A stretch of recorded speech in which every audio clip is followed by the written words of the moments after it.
judulnya adalah Ramadan Bahagia Paripurna.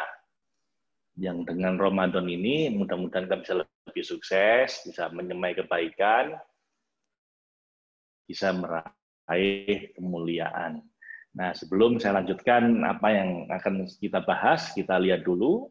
Kata orang tak kenal maka tak sayang, mudah-mudahan saya dengan mengenalkan diri, kita bisa lebih saling menyayangi ya. Karena Allah. Bismillahirrahmanirrahim. Ahmad Faiz Zainuddin, Chef Founder dan Master Trainer. Penulis buku bestseller Chef, Spiritual Emotional Freedom Technique. Ahmad Faiz Zainuddin, putra kelima dari Haji Anas Thohir Syamsuddin dan Hajjah Maryamah, mendalami pendidikan agama di Pesantren Tahfizul Quran Peneleh, Surabaya. Menempuh pendidikan formal di Universitas Airlangga, Universitas Teknologi Malaysia, dan Nanyang Technology University. Mengikuti berbagai program pelatihan di bidang personal and family empowerment di berbagai negara.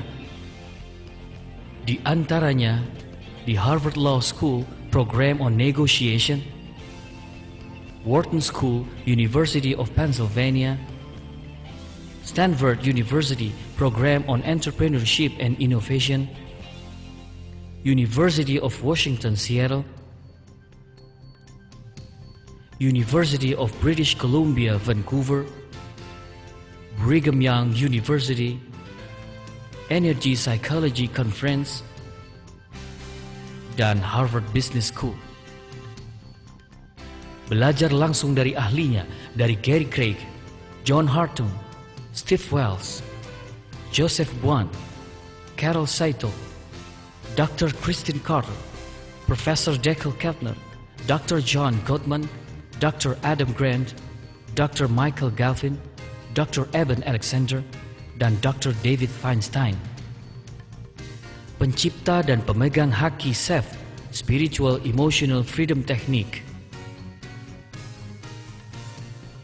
Pencipta dan pemegang haki HOPES, Holistic Person Empowerment System, suatu sistem pemberdayaan pribadi yang menyeluruh menuju manusia paripurna atau insan kamil dengan memberdayakan 7 dimensi diri, yaitu spiritual,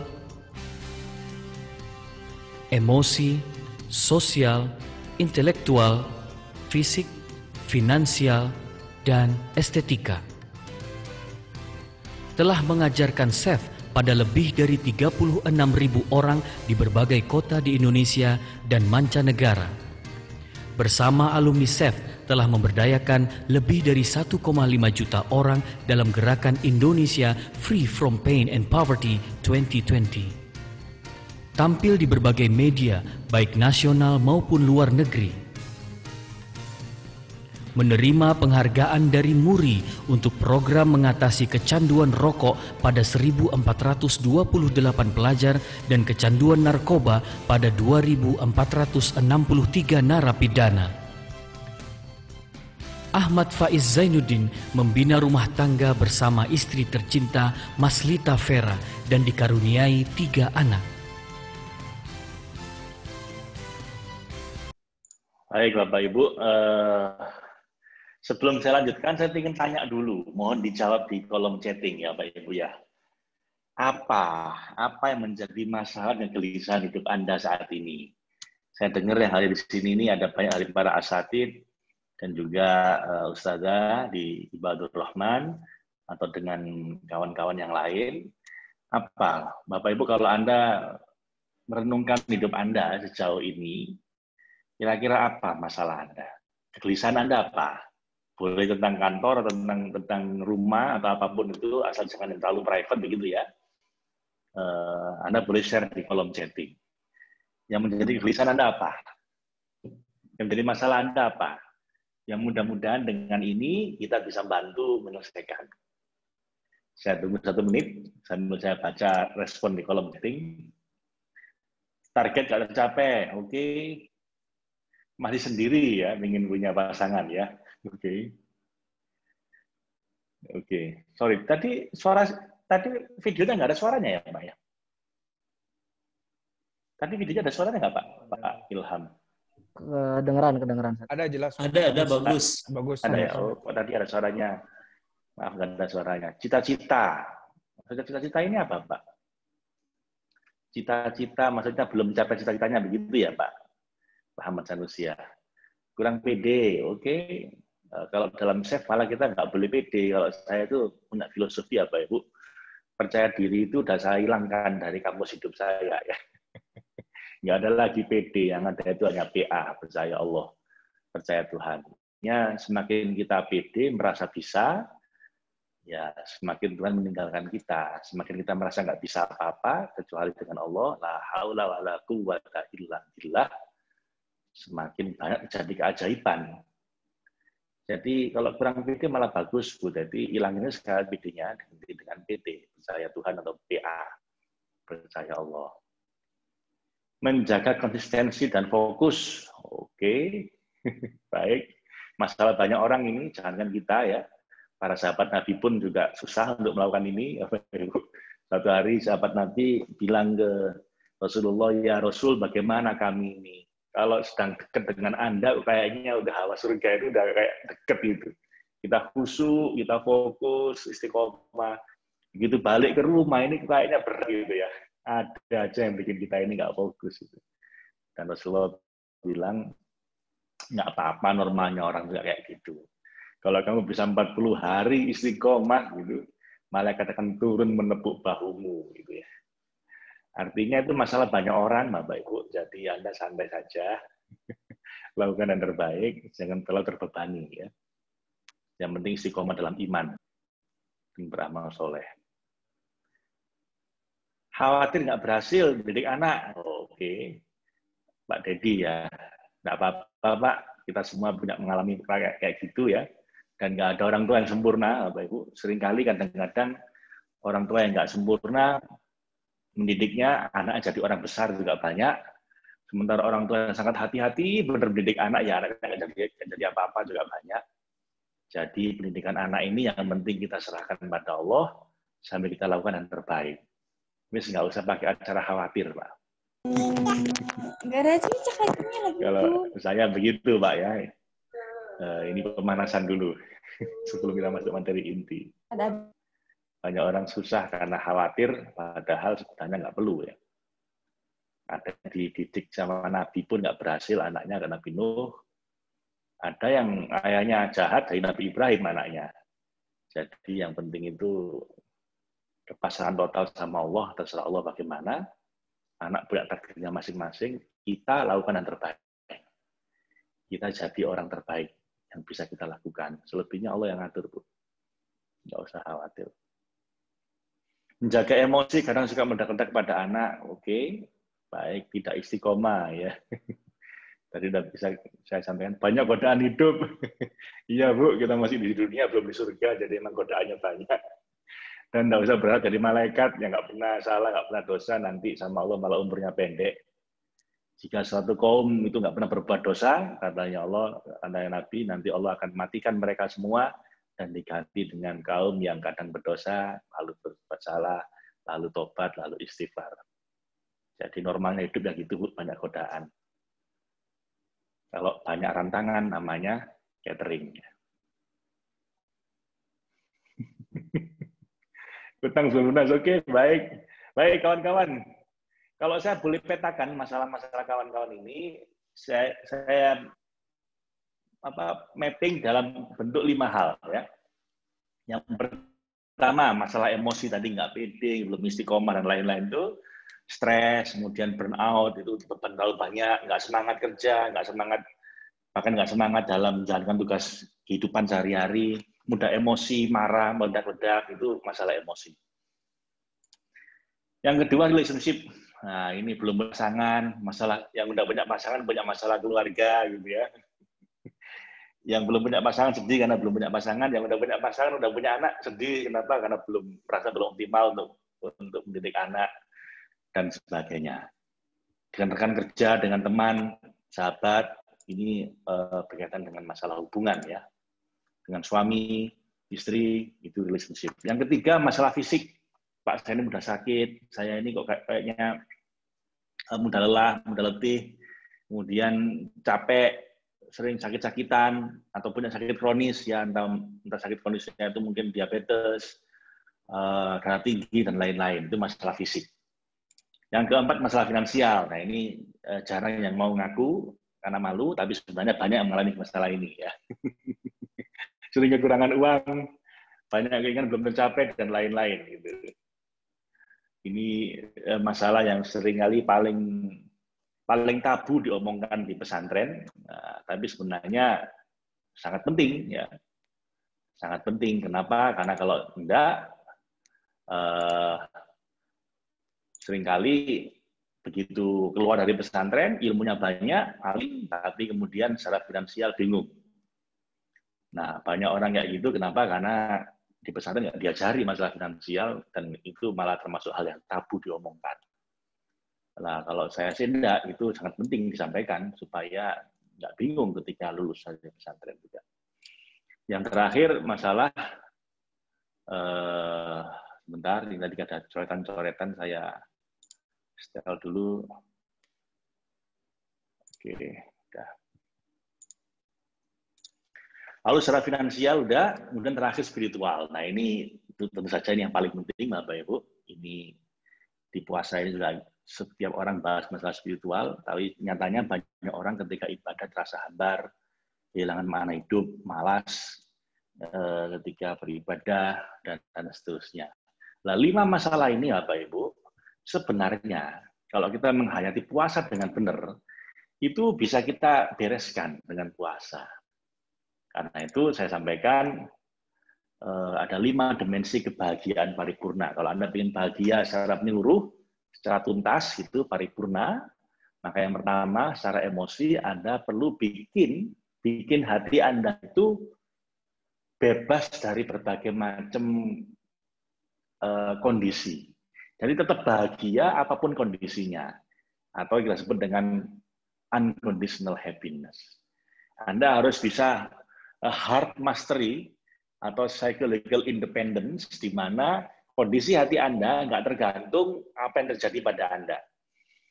Mau uang banyak nggak banyak, mau yang banyak utang atau yang banyak uang, mau sakit-sakitan atau sehat walafiat, rumah tangga bermasalah atau rumah tangga sedang sakinah mawaddah warahmah, itu tidak mengubah kondisi hati Anda. Nah, ini ilmunya para nabi, Bapak Ibu. Ilmunya para aulia Allah, di mana mereka itu ala inna aulia Allah la khaufun alaihim wa lahum yahzanun.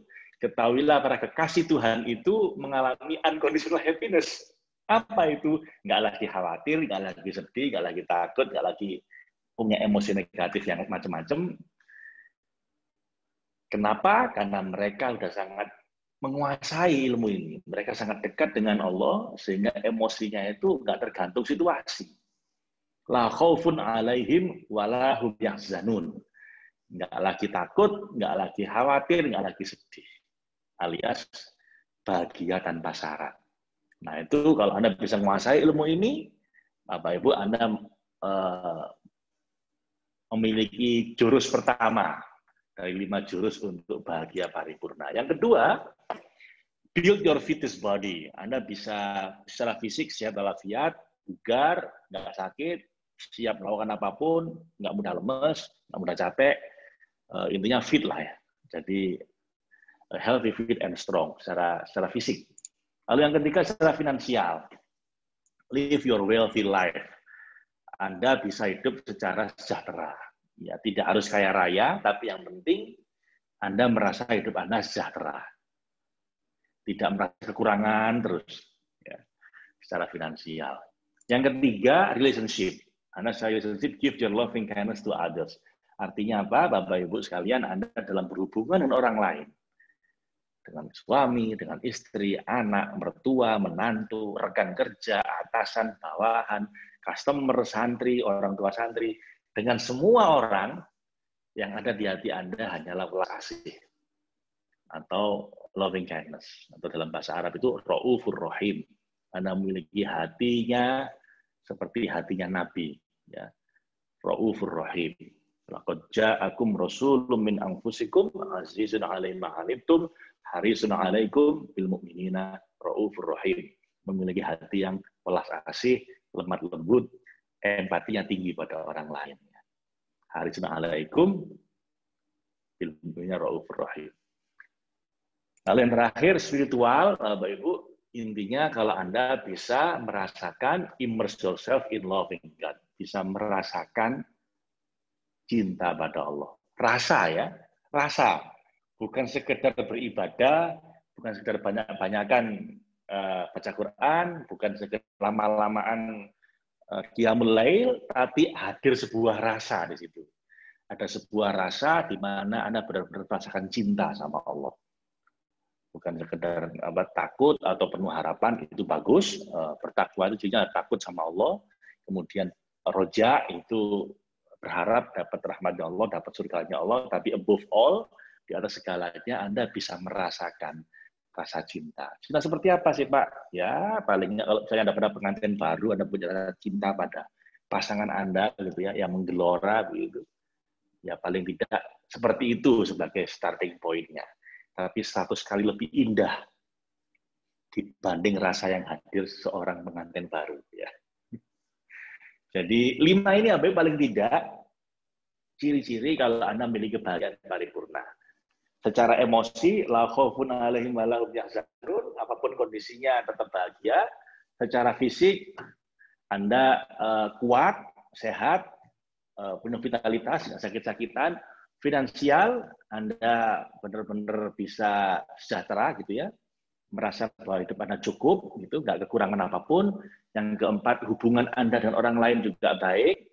Orang lain mengenal Anda sebagai figur yang azizun 'alaihi ma 'anittum harisun 'alaikum bil mu'minina raufur rahim. Empatinya tinggi, lemah lembut, loving kindness, welas asih yang tinggi pada orang lain. Dulu Nabi ya. Yang terakhir secara spiritual Anda bisa merasakan loving God, merasakan cintanya Allah. Ini target kita, Pak. Ini target kita dalam hidup dan dalam workshop yang cuma 1,5 jam ini. Kita coba bahas ini dengan puasa. Nah, kabar baiknya, Bapak Ibu, puasa bisa menjadi jalan untuk menggapai bahagia paripurna. Nah, pertama ini kita bahas yang pertama. Bagaimana puasa bisa meraih 5 karena nggak sembarang puasa. Karena Nabi juga pernah bilang, banyak orang berpuasa, cuma dapat 2, lapar dan haus. Nggak dapat apa-apa. Nggak ngefek sama sekali dalam hidupnya, nggak membuat hidupnya lebih baik, lebih baik.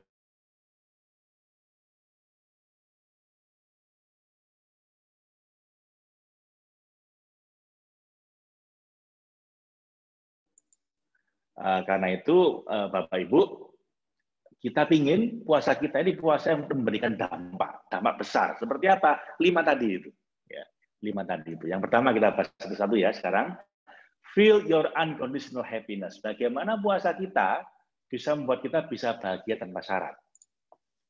Nah, saya ingin sampaikan pada Anda sebuah penelitian ilmiah, gitu ya. Jadi dalam kajian-kajian yang saya isi, Bapak Ibu, saya itu sangat berusaha sekali untuk membuat semua materi saya itu punya ciri-ciri 4 hal. Yang pertama, ilahiyah. Jadi nggak boleh keluar dari koridor ilahi. Nggak selalu harus banyak-banyakan dalil, gitu ya. Ayat-ayatnya nggak biasanya saya hemat biasanya dalilnya nggak banyak-banyak, tapi yang jelas nggak boleh keluar dari koridor ilahiyah. Yang kedua harus ilmiah.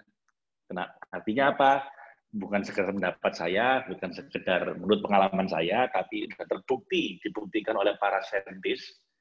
Saintis itu tanda petik ulama, tapi yang mendalami ayat-ayat kauniyah.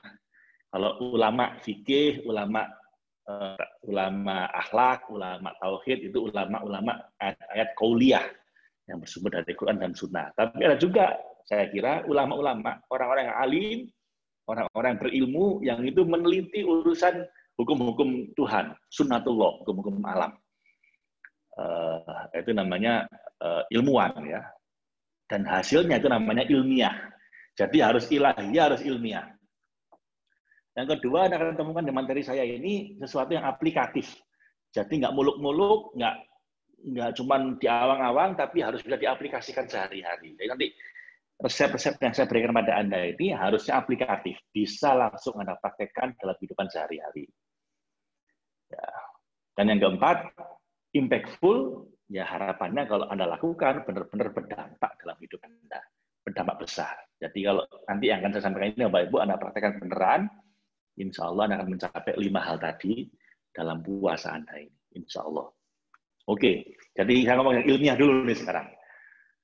Jadi seorang profesor psikologi, namanya Profesor Daniel Gilbert, Bapak Ibu, meneliti tentang impact bias dan psychological flexibility. Jadi gini ceritanya, ada satu orang dapat rezeki tiba-tiba 314 juta dolar, alias 5 triliun. Menurut Anda, bahagia nggak orang ini? Anda boleh komentar di kolom chatting, Bapak Ibu, supaya kita agak interaktif gitu ya. Supaya saya nggak kayak ngomong sendiri. Kalau Anda tiba-tiba, Bapak Ibu, dapat rezeki, ada orang ngasih pada Anda hadiah 5 triliun. Nah, kira-kira Anda bahagia nggak? Coba saya lihat komentarnya ini. Bahagia nggak, Bapak Ibu? Bahagia. Bahagia tapi bingung. Bahagia sekali. Oke, berarti Anda normal ya. Karena seringkali kadang-kadang saya tanya gini, orang masih ragu-ragu. Bahagia nggak ya? Berarti ini orang nggak normal. Bingung ya. Bahagia, jelas bahagia ya. Baik, di tempat lain ada orang ditabrak mobil sampai lumpuh. Lumpuh, leher ke bawah nggak bisa digerakkan. Tangannya lumpuh, kakinya lumpuh. Menurut Anda, kalau Anda ngalami kayak gini, Anda menderita nggak, Bapak Ibu? Anda susah nggak kira-kira? Coba direspon, dijawab. Susah nggak orang tabrak mobil tiba-tiba lumpuh? Kira-kira stres nggak? Menderita nggak? Nah, pertanyaan yang paling penting sekarang. Menurut Anda, siapa yang lebih bahagia 1 tahun kemudian? 1 tahun setelah ditabrak mobil, sama 1 tahun setelah dapat uang 5 triliun, kira-kira siapa yang lebih menderita, yang lebih bahagia? Siapa yang lebih bahagia? Silakan tulis. Siapa, Pak? Kalau Anda habis ditabrak mobil lumpuh, sama dapat uang 5 triliun, jelas, pasti yang satu menderita, satu bahagia. Tapi pertanyaan saya yang lebih dalam adalah, setahun setelah ditabrak mobil, sama setahun setelah dapat uang 5 triliun, kira-kira siapa yang lebih bahagia?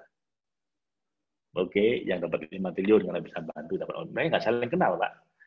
Yang lumpuh lebih bahagia, wah nggak normal nih Pak Deddy. Tergantung nggak ada Pak, ada tergandeng ya, tergantung ya. Baik, ada penelitian apa ya Bu di Harvard, ternyata mereka sama-sama bahagia, they are equally happy with their life. Kenapa bisa begitu? Kita lihat dulu video yang satu ini. Here's 2 different futures that I invite you to contemplate, and you can try to simulate them and tell me which one you think you might prefer. One of them is winning the lottery. This is about $314 million. And the other is becoming paraplegic. So just give it a moment of thought. You probably don't feel like you need a moment of thought. And interestingly, there are data on these 2 groups of people, data on how happy they are. And this is exactly what you expected, isn't it? But these aren't the data. I made these up. These are the data. You failed the pop quiz and you're hardly 5 minutes into the lecture. Because the fact is that a year after losing the use of their legs and a year after winning the lotto, lottery winners and paraplegics are equally happy with their lives. Now, don't feel too bad about failing the first pop quiz, because everybody fails all of the pop quizzes all of the time. The research that my laboratory has been doing, that economists and psychologists around the country have been doing, have revealed something really quite startling to us. Something we call the impact bias, which is the tendency for the simulator to work badly. For the simulator to make you believe that different outcomes are more different than in fact they really are. From field studies to laboratory studies, we see that winning or losing an election, gaining or losing a romantic partner, getting or not getting a promotion, passing or not passing a college test, on and on, have far less impact, less intensity, and much less duration than people expect them to have.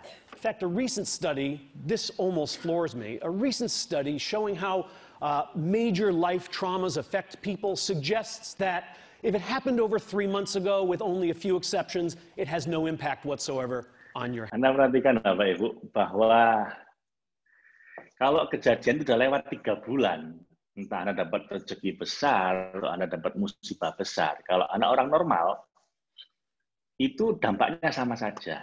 Akan membuat kita balik ke kondisi kebahagiaan kita semula. Kalau selama ini kita memang orang mudah bersyukur, mudah bahagia, kena musibah pun Anda mungkin akan sedih sebentar, Anda akan balik lagi seperti semula. Sebaliknya, kalau Anda memang kondisi awalnya itu memang suka mengeluh, suka komplain, suka merasa ada yang kurang, Anda dapat rezeki besar pun akan membuat Anda bahagia sebentar, lalu balik lagi ke posisi semula, mengeluh lagi. Ada yang ngomong bahwa for complainers, even in heaven, they still complain. Jadi bagi ahli komplain, ahli mengeluh, bahkan masuk surga pun mereka akan masih mengeluh. Ya Tuhan, kayaknya AC-nya kurang dingin ini gitu kali. So, Bapak Ibu, kata dia, kenapa kok bisa begitu? Ya karena kita ini semua cenderung mengalami impact bias. Apa impact bias itu? Cenderung merasa berlebihan bahwa dampak suatu peristiwa itu akan membuat saya menderita atau bahagia. Waduh, kalau saya naik 2 kali lipat, saya akan bahagia luar biasa. Coba aja yang pernah naik gaji. Begitu gaji sekarang naik, Anda senang, waduh senang luar biasa, dapat 3 bulan, Anda normal lagi seperti awalnya. Kenapa? Anda mulai terbiasa dengan gaji yang 2 kali lipat, lalu Anda akan kembali normal seperti biasanya. Atau Anda kalau saya bisa menikah nih, saya akan bahagia luar biasa. Buat mengidam-idamkan itu. Alasan nggak bahagia kenapa? Karena belum menikah. Kenapa kok ibu kayaknya murung ya belum menikah? Kok kayaknya belum menikah itu menjadi sumber penderitaan dia. Dan akhirnya hadirlah hari yang dia tunggu-tunggu, ketemu jodoh beneran, jatuh cinta, akhirnya menikah beneran. Begitu menikah bagaimana, Pak Ibu? Tanyakan pada yang udah menikah ini. Ya bahagia sih, saat bulan madu. Setelah itu terbiasa lagi, normal lagi. Muncul lagi masalah-masalah. Jadi apa Ibu, dia bilang, kalau Anda mau bahagia, jangan nunggu apapun. Anda nggak perlu nunggu apapun, Bapak Ibu, untuk bahagia. Sekarang juga Anda bisa bahagia. If you want to be happy unconditionally. Kalau Anda mau bahagia, bahagia tanpa syarat. Jangan nunggu apapun, karena yang Anda tunggu itu nggak seindah yang Anda bayangkan. Atau sebaliknya, Pak, saya tuh nggak bahagia karena saya menderita karena utang saya banyak, Pak. Akhirnya stres. Ya, cobain dibayar utangnya. Nanti paling sebentar utang lagi. Stres lagi untuk hal yang lain. Gitu kan, Bapak Ibu? Dari nunggu hilangnya suatu musibah, saya akan bahagia. Nyatanya ya enggak. Dihilangkan musibahnya sama Allah, Anda senang sebentar, normal kembali. Artinya kembali seperti semula. Kalau Anda memang jago mengeluh, ya mengeluh lagi. Kalau Anda memang jago bersyukur, ya nanti akan bersyukur lagi walaupun ada masalah. So, Bapak Ibu, kuncinya kata para psikolog, karena kita ini punya psychological flexibility, fleksibilitas psikologis. Jadi kondisi hati kita tuh bisa menyesuaikan diri gitu ya. Ini ada anekdot di pesantren ya. Saya itu punya saudara 4 di pesantren semua, Bapak Ibu. Saya aja nggak di pesantren karena saya dulu merawat ibu saya yang sedang sakit stroke. Nah, adik saya ini punya kiai, punya ustadz begitu di pesantren. Nah, kiainya ini punya langganan tukang becak. Jadi kalau turun dari terminal itu ke pesantrennya itu naik becak biasanya kiainya ini atau ustadznya ini. Nah, tukang becaknya ini bukan tukang becak yang baik. Beliau lihat ini orang waktunya bulan puasa nggak puasa, sholat juga kayaknya nggak sholat, udah gitu hidupnya susah, udah uang sedikit ya dipakai minum alkohol dan seterusnya. Akhirnya namanya Ustadz ya, naluri dakwah beliau timbul. Beliau bilang ke tukang becaknya ini, lah ya Pak, sampean ini, Anda ini udah susah di dunia, nggak mau ibadah pula. Nanti di dunia susah, di akhirat lebih susah lagi. Ya di dunia udah susah tuh ibadah yang bener Pak, jangan maksiat terus, biar nanti di akhirat hidupnya lebih enak. Itu yang becaknya ini ya Pak Ibu, nakal ya. Dia sambil hayal becak bilang gini, alah yai, nanti di surga itu kan, di neraka itu kan kita paling nggak kerasan sehari 2 hari. Nanti lama-lama juga terbiasa. Nah yang gini jangan ditiru apa Ibu ya. Ini bukan impact bias, ini cuma anekdot. Nah, mungkin dia berpikir, saya dulu, dia bilang ke kiainya, saya itu dulu Pak Yai, saya itu dulu kaya, saya itu punya toko galangan, galangan tuh pasir, batu bata gitu. Lalu saya itu takut miskin. Saya pikir kalau saya miskin akan menderita. Nah, cuman akhirnya saya jatuh miskin. Begitu saya miskin beneran, saya jadi tukang becak. Ya, saya menderita sebulan 2 bulan. Setelah itu ya saya terbiasa. Itu saya juga bisa tidur di atas tempat di atas becaknya. Ya saya normal lagi gitu. Nah, kalau yang itu benar Bapak Ibu. Tapi kalau yang neraka tadi yang salah kan. Jangan ditiru ya. So, Bapak Ibu, if you want to be happy now. Kalau Anda ingin bahagia, bahagialah sekarang. Tidak usah pakai alasan. Terus bagaimana puasa kita bisa melatih untuk menemukan kebahagiaan tanpa syarat? Ya, sebenarnya kalau Anda menghayati benar Bapak Ibu, coba Anda rasakan. Anda sekarang sedang lapar. Benar nggak sih? Kayak saya ini sedang lapar, haus ya. Disuruh ngomong lagi. Tapi saya happy-happy aja. Kenapa? Ya latihan. Latihan untuk kebahagiaan kita nggak tergantung kondisi kita. Kalau dipikir-pikir, Bapak Ibu, kondisinya sekarang ini kita sedang lapar, sedang haus, nahan nafsu, nahan berbagai macam hal yang kita inginkan. Tapi nyatanya Anda happy-happy aja kan? Nah, so Bapak Ibu, artinya kita ini bisa gitu. Kita tuh bisa tanpa harus memenuhi, melampiaskan nafsu itu bisa bahagia, itu bisa. Nah, puasa itu melatih kita untuk itu. Tetap bahagia walaupun kondisinya tidak mendukung, lapar, haus, dan sebagainya. Terus bagaimana caranya nih? Nah, tips supaya puasa bahagia paripurna, ini tips yang pertama nih. Tips yang pertama, Bapak Ibu, puasalah dengan sikap ikhlas, ridho, dan syukur. Artinya apa? Ya, kadang kita dalam kondisi lapar, lemes, ya nggak usah mengeluh. Yang namanya orang puasa, nggak pakai mengeluh. Waduh, lemes aku. Ya, namanya puasa lemes. Diterima aja dengan ikhlas, dengan ridho. Bener nggak sih, Bapak Ibu? Udah gitu mungkin di kantor diprovokasi sama orang lain, sehingga Anda marah. Lalu Anda menahan diri. Lalu Anda menerima rasa marah. Ya Allah, udah kondisi lapar, udah gue diprovokasi orang lain lagi, saya ingin marah ini sebenarnya, tapi karena saya puasa, ya Allah, saya menahan amarah saya. Saya terima kemarahan saya ini, ya Allah, demi mendapatkan keridhoan-Mu. Nah, udah hilang marahnya. Begitu Anda ikhlas, ridho, Bapak Ibu, apapun kondisi Anda, tidak akan membuat Anda menderita. Dan latihan yang paling pas, ya di bulan puasa ini, yang paling pas ini. Syukur. Normalnya biasa, kalau makan itu biasa saja, tapi begitu sempat lapar, selama 14 jam, begitu buka puasa, walaupun sesederhana makan tahu tempe, mungkin nasi sama sayur, sama air putih, itu nikmatnya udah luar biasa. Kita jadi sangat bersyukur dengan itu. Nah, ini membuat kita jadi melatih threshold of happiness kita itu lebih rendah. Artinya apa? Biasanya makan nasi sama sambal itu nggak enak gitu ya.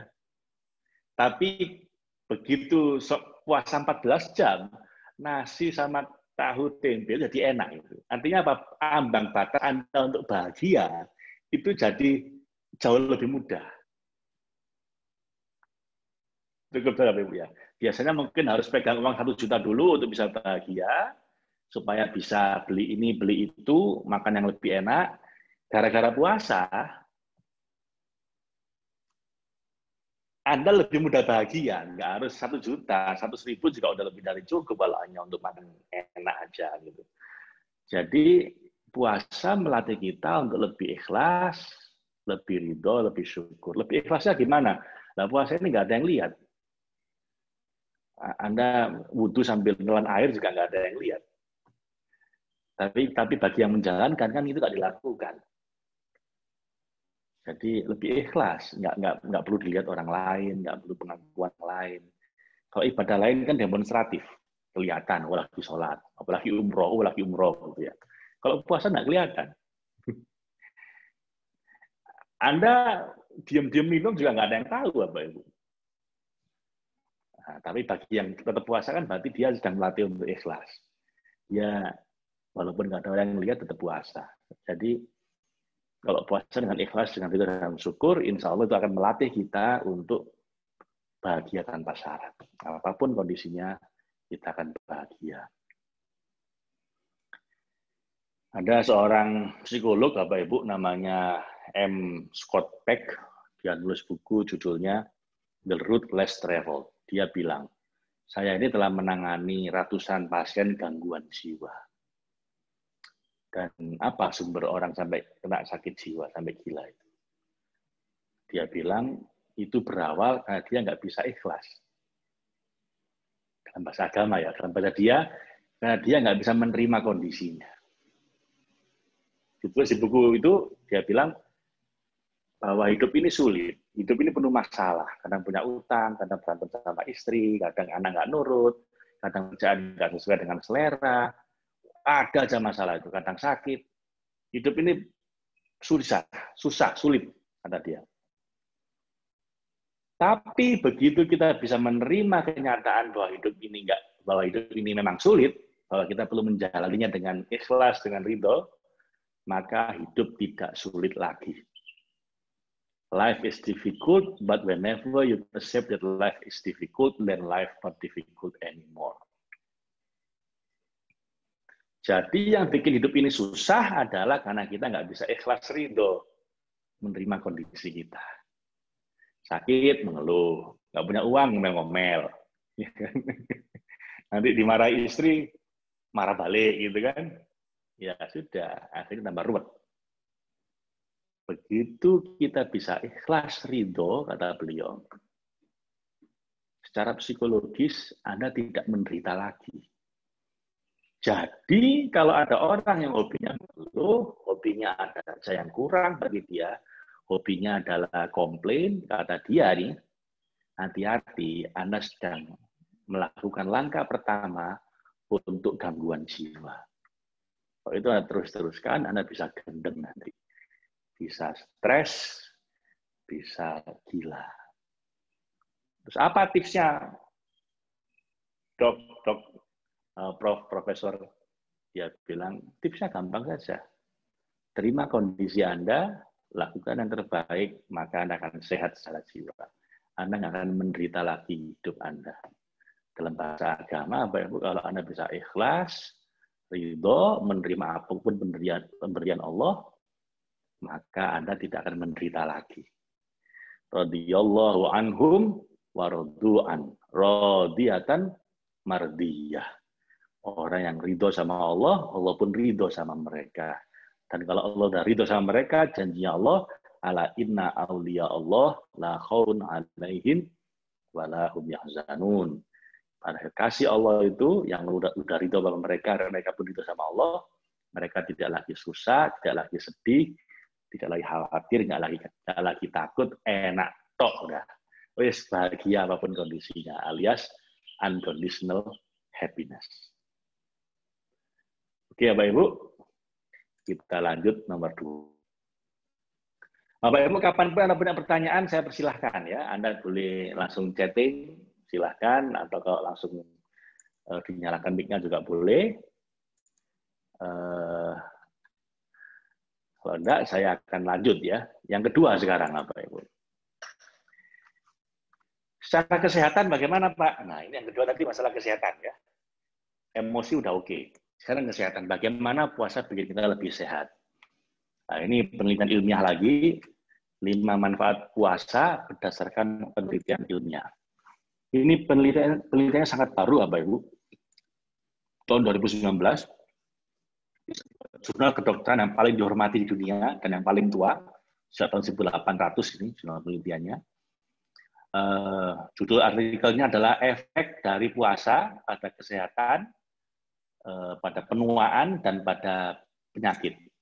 Dan artikelnya panjang banget ini, cuma saya simpulkan saja bahwa kalau kita puasa 18 jam, nah, kalau 18 jam Pak, nggak lama banget.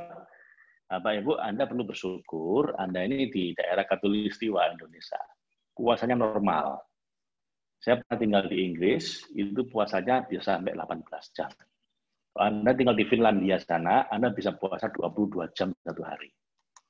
Karena malamnya cuma 2 jam, siangnya 22 jam. Nah, jadi karena syariatnya Allah ini kan untuk semua seluruh dunia gitu ya.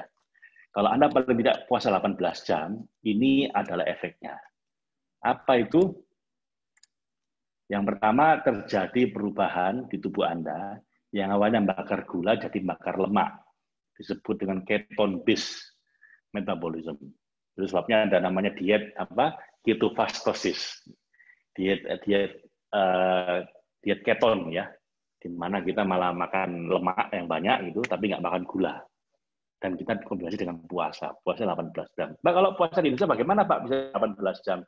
Ya gampang, ketika Anda buka puasa, pakai air putih aja dulu. Nanti makannya setelah tarawih. Atau makan besar terakhir jam 12 siang, jam 12 malam, sahurnya, nanti bangun lagi kan, sunnah mengakhirkan sahur. Boleh, Anda sahur yang jam 3 itu pakai air putih. Nah, itu udah 18 jam enggak dia. Kalau 18 jam puasanya Bapak Ibu, maka terjadi perubahan metabolisme, tubuh Anda akan bakar lemak, udah nggak bakar gula lagi. Alias lemak-lemaknya akan hilang, alias lebih langsing gitu ya. Yang kedua, lebih tahan terhadap stres. Makanya orang yang mudah stres, biasanya begitu puasa, jadi lebih stabil kondisi emosinya. Yang ketiga, lebih panjang umur dan awet muda. Nah, orang yang puasa ini lebih panjang umur dan awet muda, menurut penelitian tadi itu. Yang keempat, tidak mudah sakit. Termasuk terhindar dari sakit kronis seperti kanker sama obesitas. Nah, ini sudah diverifikasi oleh penelitian. Bahkan di negara yang mungkin orangnya jarang puasa nih, mereka malah meneliti bahwa puasa itu punya 5 keuntungan sampingan ya. Selain beribadah, ada keuntungan sampingan ini. Terus kalau puasanya kurang dari 18 jam, bagaimana Pak? Nah, ada penelitian yang lain di Harvard Health Publishing, di Medical School. Ini ada artikel bahwa dengan puasa itu, walaupun cuma sekitar 10 jam, ya 8-10 jam pun, itu sudah punya efek yang sangat besar. Yaitu, ini Anda lihat, 8 to 10 hours. Bahkan kalaupun Anda puasa cuma 8-10 jam, kayak di negara yang sedang musim dingin, itu siangnya pendek, itu udah ada keuntungannya seperti tadi itu. Jadi akan memiliki dampak yang cukup efektif walaupun cuma 8-10 jam. Nah, cuman kasih resep nih, gimana biar puasanya juga sekaligus punya manfaat kesehatan Bapak Ibu. Jadi nggak sembarang puasa. Kalau untuk manfaat ibadah ya jelas Anda ikuti aturan ibadahnya seperti apa gitu. Kalau untuk punya manfaat kesehatan ada tambahan Bapak Ibu, ada tambahan syarat ya, supaya puasa lebih sehat. Yaitu yang pertama, avoid sugars and refined grains. Jadi menghindari dari gula. Kalau Anda perintahnya Nabi buka dengan yang manis-manis, itu sangat bagus Bapak Ibu. Cuman manisnya itu bukan dalam bentuk gula pasir ya. Manisnya dalam bentuk kurma enggak apa-apa. Manisnya madu oke. Manisnya buah enggak masalah. Yang sangat tidak disarankan adalah manisnya Coca-Cola, manisnya sirup, marjan gitu, manisnya gula putih, lah itu yang tidak disarankan. Kalau manisnya kurma bagus, manisnya buah-buah bagus. Jadi kalau bisa dikurangi gulanya. Sama nasi, nah sama nasi juga dikurangi. Yang kedua, let your body burn fat between meals, don't snack. Jadi ketika puasa, Bapak Ibu, Anda harus juga aktif. Jadi nggak tidur terus. Kalau puasa tidur terus ya kurang manfaat kesehatannya. Jadi tetap jalan-jalan habis buka puasa aja, habis tarawih mungkin Anda jalan-jalan atau olahraga, atau ketika habis sholat subuh Anda jalan-jalan. Yang penting nggak terlalu capek, tapi tubuhnya aktif, nggak tidur terus. Jadi yang puasa tidur terus, walaupun pahala, itu manfaat kesehatannya kurang. Yang ketiga, consider a simple form of intermittent fasting. Nah, ini udah kita lakukan sih. Cara puasa yang sederhana, yang penting dari mulai subuh sampai maghrib kita nggak makan. Udah bener ini. Dan jangan makan sebelum tidur. Artinya apa? Kalau habis buka puasa udah, jangan ngemil lagi. Nomor 4 ini, avoid snacking or eating at night time. Jadi jangan banyak makan snack ketika udah habis buka puasa itu. Cukup buka sama sahur aja. Kalau bisa sahur dimajukan, nanti karena sunnahnya sahur diakhirkan itu, di akhir itu Anda minum air putih. Atau ketika sunnah mendahulukan buka, ya Anda buka puasa pakai air putih, nanti ketika sudah habis tarawih baru makan. Itu kalau mau optimal secara kesehatan ya. Dan ada rumus lain Bapak Ibu kalau untuk kesehatan ini saya cuma kasih warning saja bahwa kalau ingin kita cepat sakit, cepat prematur death gitu ya, artinya umurnya pendek gitu. Itu makanannya sembarangan. Eat whatever you want. Jadi dari sisi makanannya semua dimakan. Yang kedua, exercise have a lazy bones. Jadi Anda nggak mau olahraga, nggak mau berkegiatan fisik, lazy bones itu apa? Mager ya, malas gerak. Yang ketiga, tidurnya kacau. Jadi nggak punya ritme tidur yang teratur, sehingga kurang tidur dan tidurnya kacau. Gitu ya. Istirahatnya kurang. Dan terakhir, Anda emosinya naik turun. Jadi mudah marah, mudah stres, mudah sedih. Itu kalau kombinasi 4 ini ya Bapak Ibu, kita telah minum yang namanya oplosan maut ya, yang bikin kita jadi secara kesehatan turun drastis. Terus lawan dari ini adalah kalau kita ingin memiliki kesehatan yang paripurna, yang sehat walafiat, maka Anda perlu mengkombinasikan 4 ini. Yang pertama, makanan. Jadi gini ya Bapak Ibu, kalau Anda mau belajar tentang kesehatan ya, Anda nggak perlu langganan majalah kesehatan kayak Men's Health atau lihat artikel-artikel kesehatan. Itu nanti ketemunya 4 ini. Anda mau belajar kesehatan pada siapapun, ketemunya 4 ini. Kalau bukan 4 ini, berarti itu hoax. Ya. Misalnya, cara sehat dengan beli alat-alat yang bikin Anda jadi yang goyang-goyang gitu, akhirnya nanti perutnya akan kecil sendiri gitu. Wis yang gitu-gitu itu jangan dilihat Bapak Ibu. Pokoknya resep kesehatan yang di luar 4 ini itu nggak benar. Sementara kalau Anda tanya ke ahli kesehatan manapun, pasti dikasih 4 ini. Sehat itu rumusnya cuma 4. 1, makanan. 2, olahraga. 3, istirahat. 4, mengelola emosi. Itu doang. Makanan, ya sudah, makan yang bijak. Jangan sembarangan. Puasa secara teratur. Udah benar kita ini, sudah benar Kamis, Ramadan, atau bahkan puasa Daud, atau puasa Yaumul Bid, hari putih, itu semua praktek menurut sehat juga selain ibadah. Yang kedua, olahraga. Jadi jangan mager. Nggak harus olahraga berat, yang penting paling nggak 1 hari 1,5 jam aja itu sudah cukup, atau kata WHO begitu. Sehari 1,5 jam sudah cukup setiap hari ya. Kalau seminggu 3 kali ya berarti sekali olahraga 1 jam. Kalau bisa ada unsur kardionya, unsur pompa jantung yang bikin Anda keritan gitu, ngos-ngosan itu, sama unsur strength training, jadi angkat beban supaya tulangnya tidak rapuh. Lalu istirahat yang cukup. Jadi jangan suka begadang, kecuali anak yang mulai ya cukupnya. Pola tidurnya yang teratur, jangan kacau. Terakhir dijaga emosinya. Maka kesimpulannya, bagaimana supaya puasa bikin kita sehat? Nah, ini apa itu? Tips yang kedua supaya bahagia paripurna dengan puasa bikin sehat, yaitu puasa tapi kalau lagi buka sama sahur jangan ugal-ugalan ya makannya. Puasa dengan makan yang bijak. Lalu istirahat yang cukup. Anda silakan qiyamul lail, Anda ibadah yang banyak, tapi juga harus istirahat yang cukup. Saya kurang tidur tadi malam, ya tidak. Habis subuh, saya istirahat. Ya, begitu. Olahraga teratur, Bapak Ibu. Tetap olahraga walaupun nggak berat ketika puasa. Terakhir, jaga kedamaian hati. Jangan emosian. Oke, itu yang kedua. Nah, kita masuk yang ketiga. Sebelum ke sana, kalau ada pertanyaan, saya persilahkan. Silahkan, kalau ada pertanyaan, Bapak Ibu. Sambil saya istirahat, biar nggak ngomong terus ya. Silakan, Bapak Ibu, ada pertanyaan sebelum kita lanjutkan. Kita masuk ke yang ketiga, yang udah hampir pertengahan ini ya.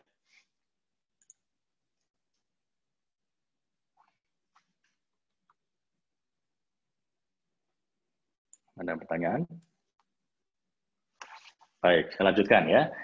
Bapak Ibu ada pertanyaan, kapanpun Anda boleh tulis di kolom chatting atau Anda lambaikan tangan, nanti biar Bapak MC yang akan menyampaikan. Yang ketiga sekarang, live your wealthy life. Jadi puasa yang bikin kita kaya, gitu ya, financial happiness. Nah, jarang orang bahas ini. Jarang membahas ini ya, Bapak Ibu. Nah, sekarang saya bahas ya.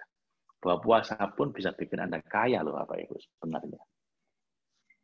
Financial happy, live your wealthy life. Gimana caranya, Pak? Kita awali dengan definisi kaya dulu.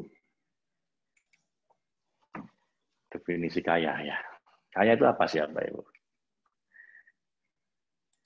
Coba, boleh nggak Anda share di kolom chatting, menurut Anda kaya itu apa? Saya tunggu 1 menit, biar kita agak ada interaksi, Bapak Ibu. Biar saya nggak kayak ngomong sendiri. Gitu.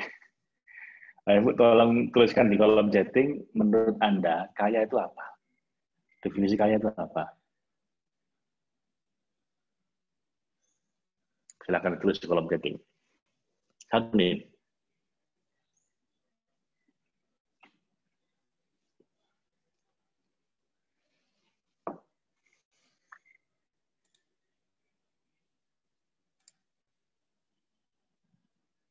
Memiliki yang dibutuhkan. Oke. Bebas dari beban hidup. Oh, mati itu, Pak. Itu definisi mati, Pak, bukan definisi kaya itu. Bebas dari beban hidup itu hanya orang mati, Pak, yang ada beban hidupnya. Tapi ada beban kuburan nanti, nggak tahu dengan malaikat lancar enggak gitu. Kalau Anda mau cari satu tempat yang nggak ada masalahnya, itu di kuburan, Pak.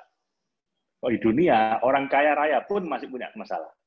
Masih punya beban hidup.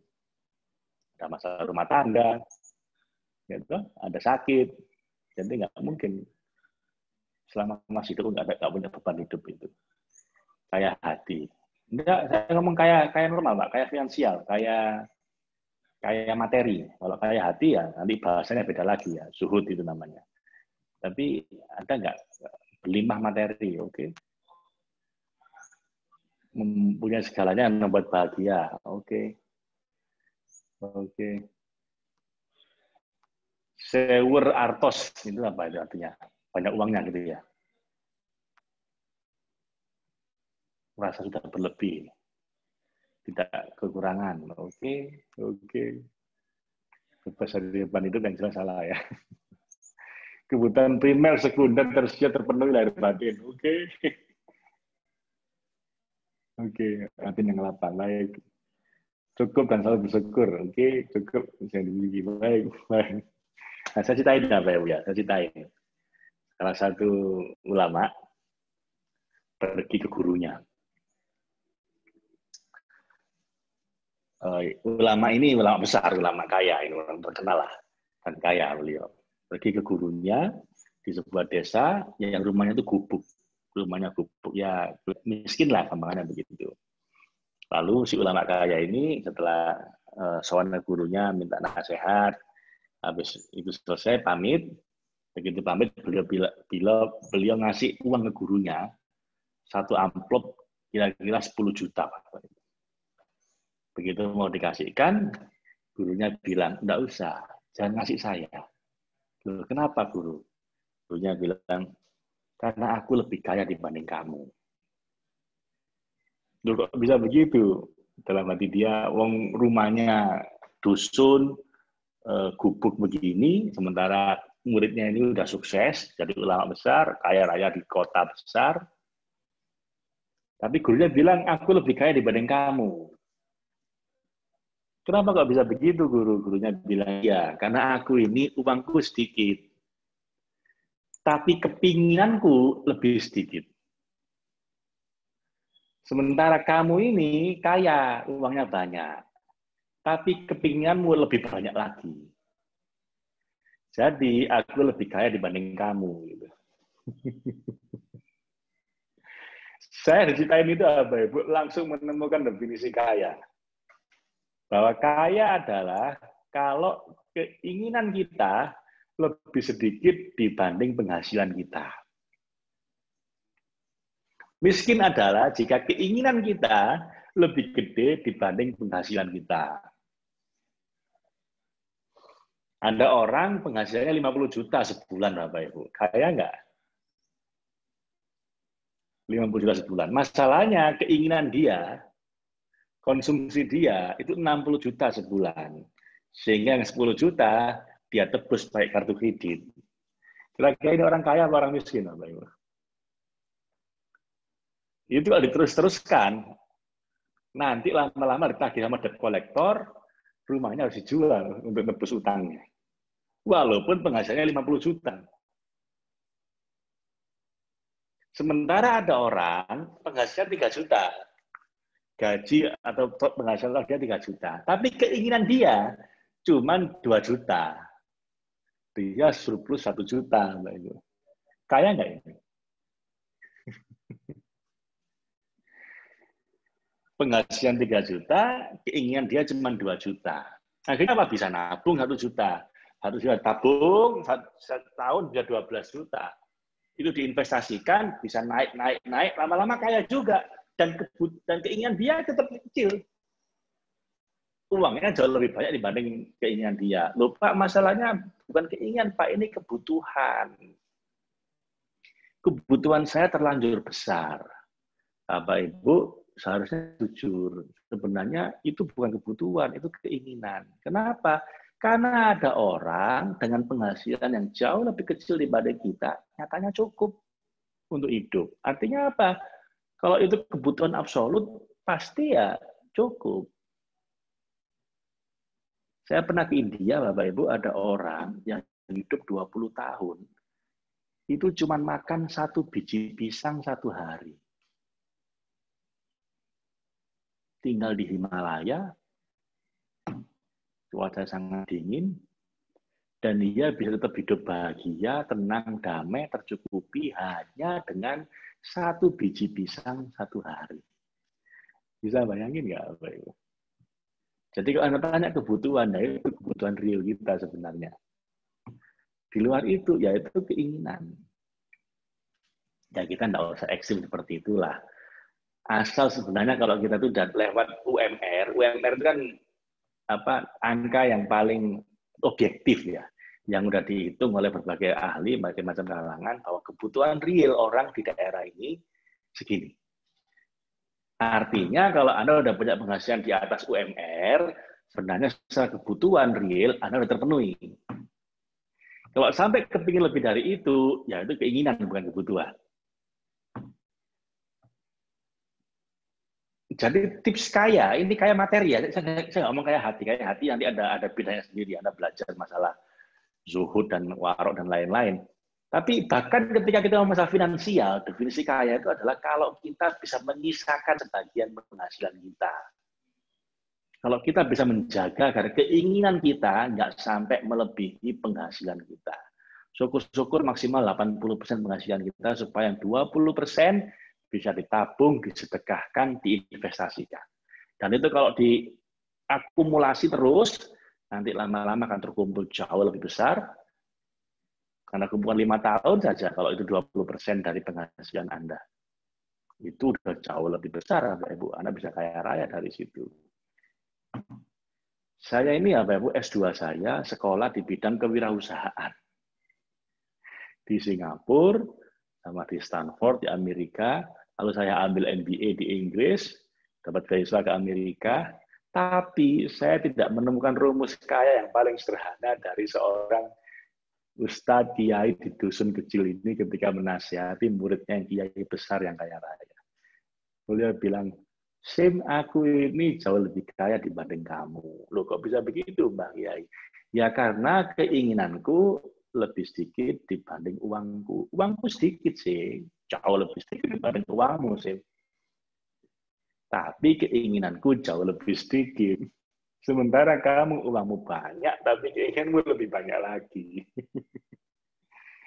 Nah, ini saya pikir pesan yang sangat powerful lah, Mbak Ibu. So, Anda ingin resep kaya, sederhana itu.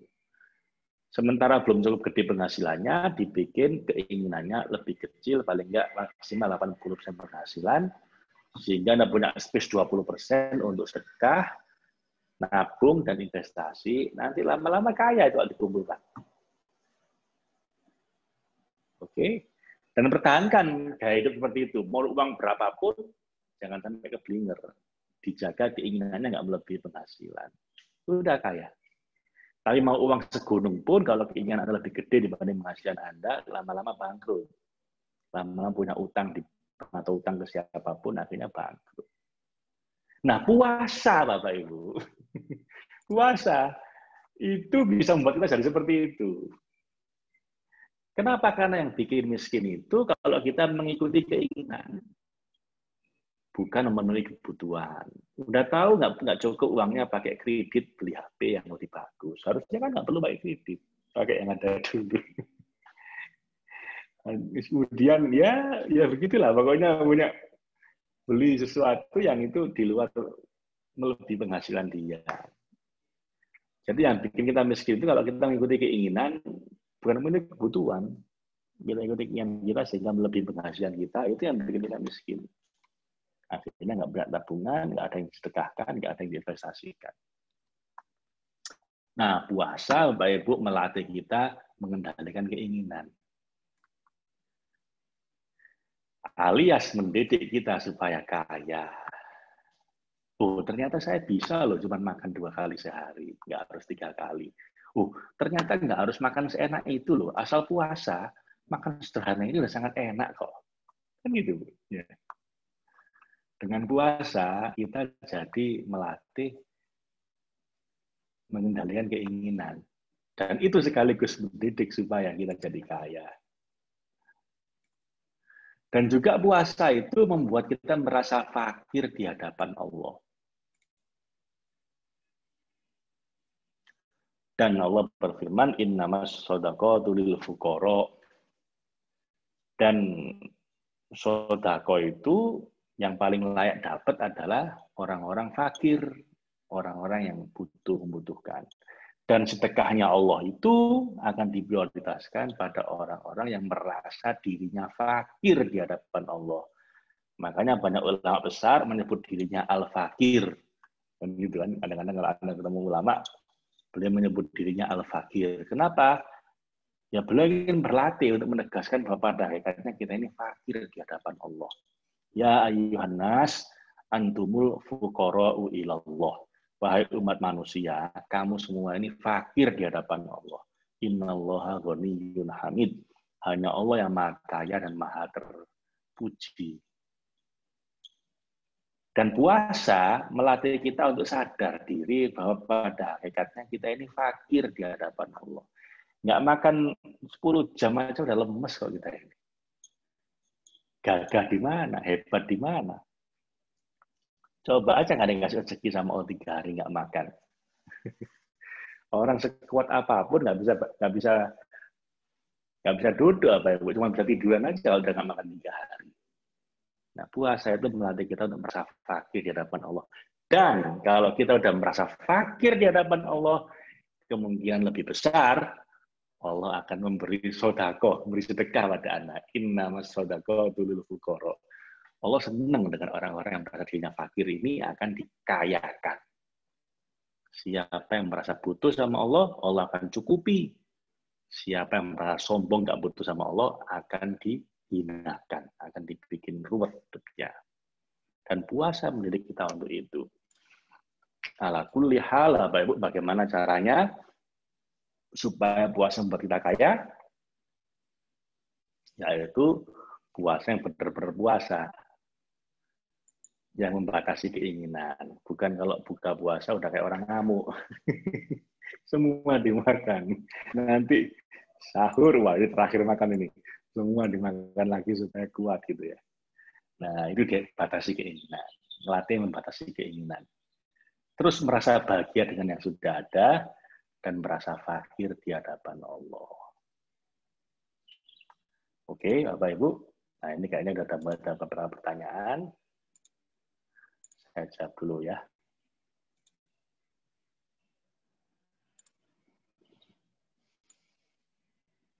Sebentar.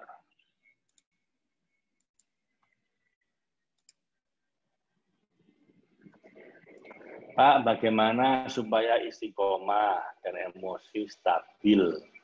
Nah, supaya istiqomah dan emosi stabil terjaga, Ibu, ya dulu ya.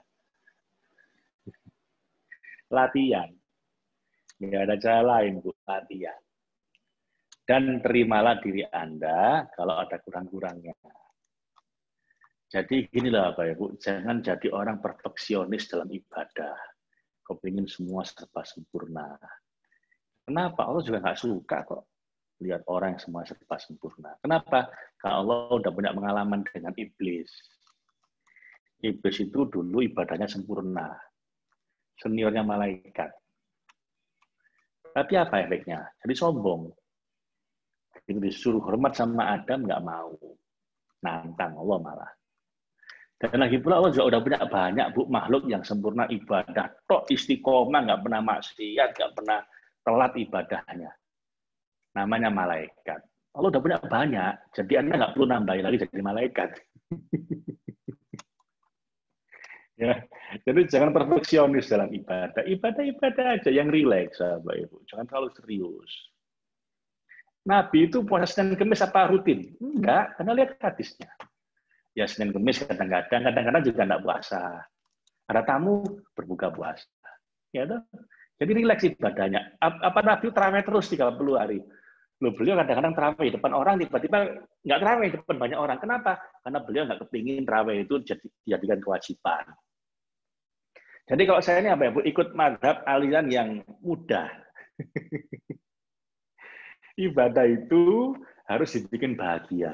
Imam Abu Hasan Asy'adzili pernah bilang bahwa ibadah yang banyak tapi dikeluhkan karena merasa kurang sempurna, kurang istiqomah, itu lebih jelek dibanding ibadah yang sedikit tapi disyukuri. Anda ibadah sedikit ya, tapi habis ibadah itu Anda bilang, ya Allah, Alhamdulillah, kok izinkan saya untuk sujud padamu, ya Allah. Walaupun tadi ya kurang-kurang khusyuk, tapi kan di antara seberapa miliar manusia kok saya kok izinkan untuk sujud.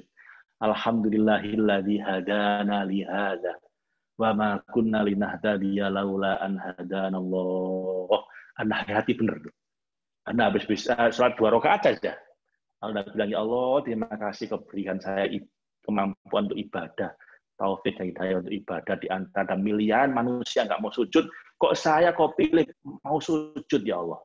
Ya walaupun kurang-kurang khusyuk, walaupun cuma 2 rakaat, walaupun kadang sholat sunnah kadang enggak, tapi kok kali ini kau beri saya mampu untuk sujud ya Allah, terima kasih sekali. Wa ma kunna linahtadiya laula an hadanallah. Sesungguhnya saya itu nggak akan bisa ya Allah ibadah kayak gini kecuali Engkau kasih hidayah. Terima kasih ya Allah.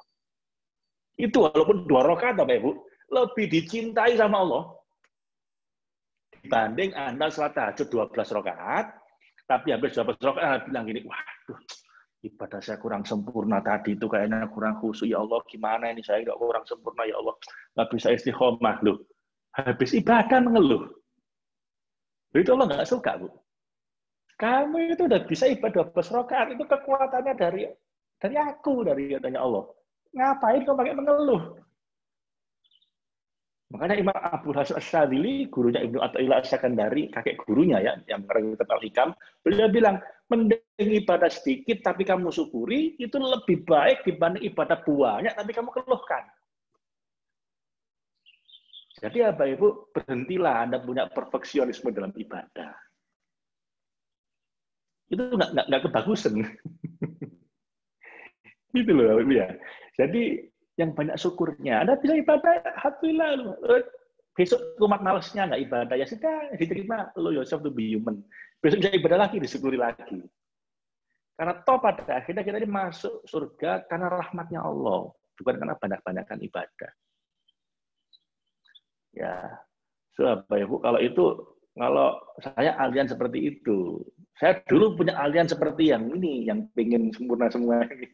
Akhirnya stres sendiri ya, Bapak Ibu. Makin banyak ibadahnya, makin stres saya.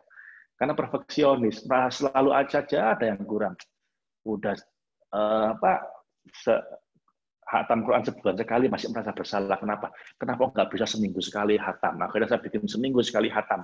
Lihat ada orang hatam 3 hari sekali. Wah, saya merasa kurang. Wah, kayaknya kurang nih kalau 3 hari sekali. Akhirnya stres sendiri ya, Pak Ibu. Kenapa? Habis ibadah nggak malah bersyukur, malah mengeluh. Lah ini kan Allah kecewa. Kamu bisa ibadah walaupun sedikit, itu sudah karunia-Nya Allah. Kenapa nggak disyukuri itu? Kok malah mengeluh? Ya Bu ya. Jadi ya Bapak Ibu, ibadah itu harus bahagia, jangan stres. Saya yakin hanya ini ibadahnya sudah cukup banyak, cuman merasa kurang istiqomah, kurang rutin gitu. Nggak apa-apa, terima dulu, syukuri dulu yang sudah ada itu. Mudah-mudahan nanti makin lama makin ditambahi sama Allah istiqomahnya. Gitu ya Bu Yuyun. Ibadah sedikit tapi disyukuri masih lebih baik dibanding ibadah banyak tapi dikeluhkan karena merasa kurang sempurna. Emosi belum stabil Pak, is normal ya. Manusia kadang-kadang emosi, kadang-kadang nggak emosi.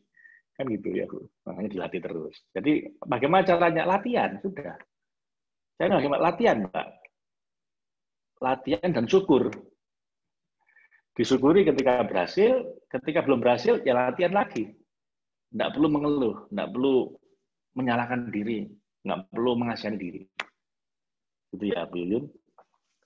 Ya itu madzhab saya. Mohon maaf kalau Anda nggak cocok sama saya, tapi kalau saya begitu. Karena saya sudah banyak pengalaman dengan ibadah yang sangat banyak ini, tapi masih merasa bersalah, atau mengalah terus. Nah, sampai saya dengar ucapan Imam Abu Hasan Asyadzili jadi lega. Saya jadi beribadah sekarang jadi lebih rileks, dan lebih banyak syukurnya akhirnya. Gitu ya, Bu. Oke, ada lagi kah?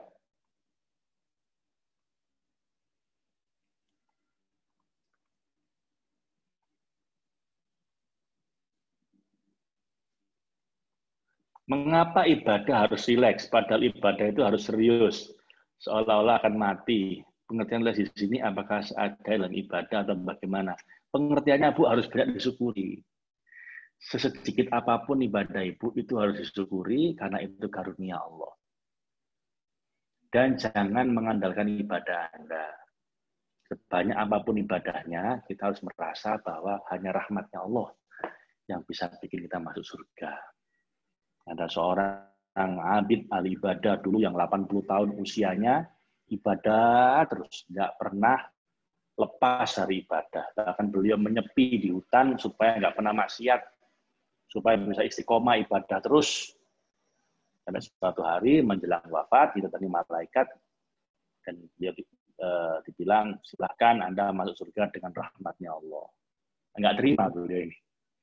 Enggak, malaikat. Saya mau surga dengan amal saya. Oh, tersinggung Bapak Ibu. Sampaikan ke dia. Kamu mau surga dengan amalmu ya. Oke, ayo kita hitung. Kita hitung beneran. Seberapa gede sih amalmu itu? 80 tahun, nggak pernah maksiat, ibadah istiqomah, terus serius sekali ibadahnya, udah. Bilang serius apa ini?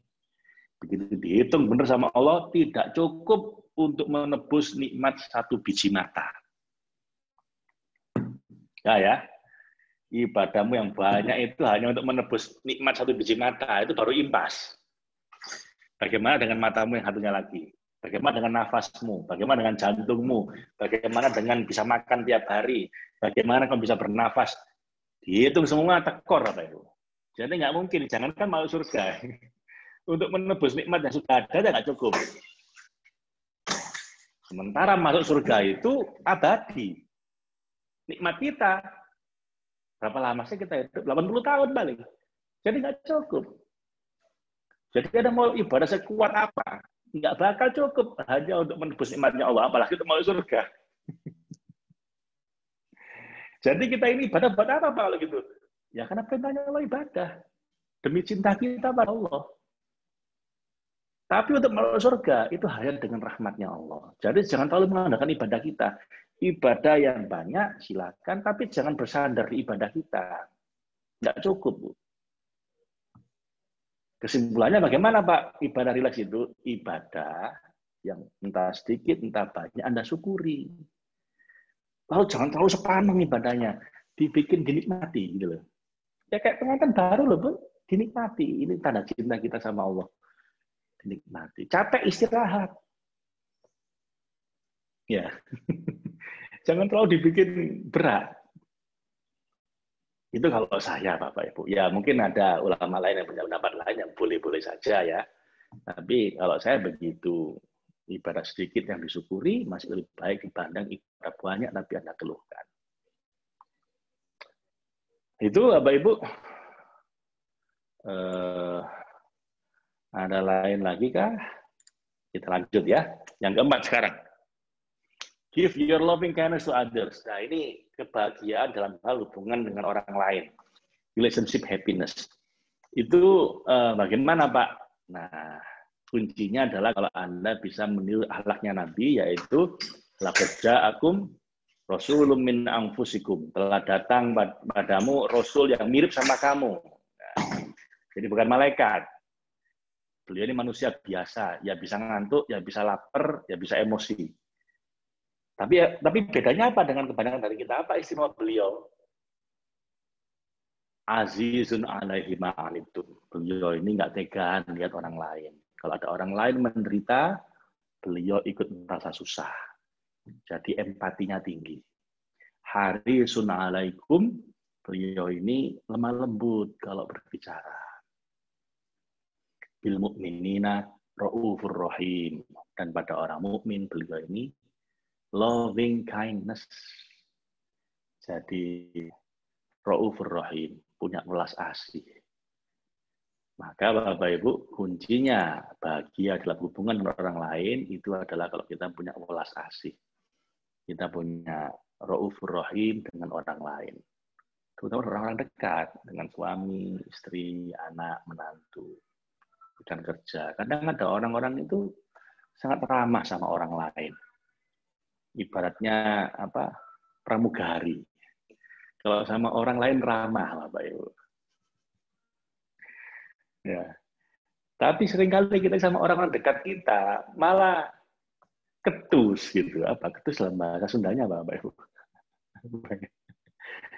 Nggak sabaran, ngomongnya kasar. Kadang-kadang kayak apa petugas bank ya. Kalau sama orang itu, selamat pagi Pak, iya Pak, bisa bantu. Begitu di rumah ngamuan, udah tersinggung, udah marah. Lah, mestinya kan nggak boleh. Mestinya kan kita ini paling ramah dengan orang yang paling dekat sama kita. Istri, suami, anak, orang tua, menantu, mertua, rekan kerja. Tentu saja semua orang kalau bisa. Loving kindness to others. Ini kunci Bapak Ibu. Ya, kunci. If you want to be happy, practice kindness. Kalau Anda ingin bahagia, Anda sendiri bahagia, Anda perlu berbaik hati pada orang lain. If you want others to be happy, kalau Anda ingin membahagiakan orang lain, Anda perlu berbuat baik pada orang lain itu. Bahkan if you want God to be happy at you, bahkan ketika Anda ingin Tuhan itu senang sama Anda, practice kindness, berbuat baik pada orang lain. Di kitab Al-Hikam yang saya bawakan, nanti saya sekarang ini Bapak Ibu selama bulan puasa sampai Idul Adha, insya Allah selama 100 hari, setiap hari saya itu ngaji lah, memberikan materi tentang kitab Al-Hikam. Kitab Al-Hikam. Kitabnya kecil tipis, tapi ini menjadi kitab standar di hampir semua pesantren. Kitab tauhid yang dibaca itu adalah Al-Hikam. Ini Ibnu Athaillah Sakandari yang tadi saya bilang murid dari Abdul Hasan Asy-Syadzili yang tadi saya sebutkan, ibadah sedikit lebih, tapi disyukuri lebih baik dibanding pada banyak lebih dikeluhkan itu. Dalam sisi ini dikatakan, suatu hari Nabi Musa ditanya sama Allah, Musa, tahukah kamu kenapa aku jadikan sebagai kalimullah? Kenapa aku jadikan sebagai nabi yang diajak audiensi langsung sama Allah tanpa malaikat Jibril? Nggak tahu saya, ya Allah. Lalu Allah menyampaikan, karena kamu suatu hari sedang menggembala kambingnya Nabi Syuaib, lalu kambingnya Nabi Syuaib itu aku bikin berantakan. Aku bikin lari nyebrang jalan, masuk ke dalam sungai, pokoknya berantakan. Lalu kamu dengan Ra'ufur Rahim, dengan hati yang penuh welas asih, tanpa marah, tanpa mengeluh, kamu pungut satu persatu itu kambing, kamu kumpulkan lagi dengan rasa loving kindness. Dan aku iba dengan kebaikan hatimu itu, aku jadikan kamu kalimullah. Lalu Nabi Ibrahim juga ditanya, Ibrahim, kenapa engkau aku jadikan Khalilullah? Ya, tahu saya, ya Allah. Karena engkau kalau makan nggak pernah sendirian.